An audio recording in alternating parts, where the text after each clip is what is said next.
जय श्री कृष्णा। आज मैं आपको बताऊंगी कि सिंदूरा दोष हम कब और किस दिन मनाते हैं।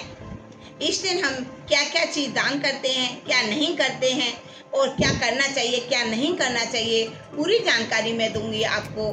वीडियो को आप अंत तक जरूर देखिए।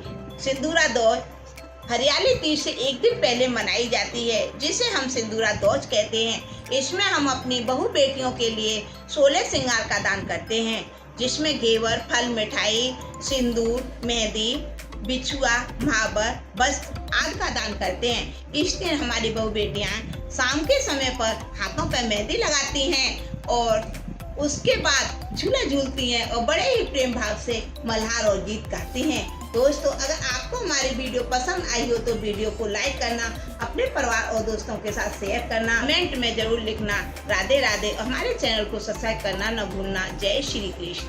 राधे राधे।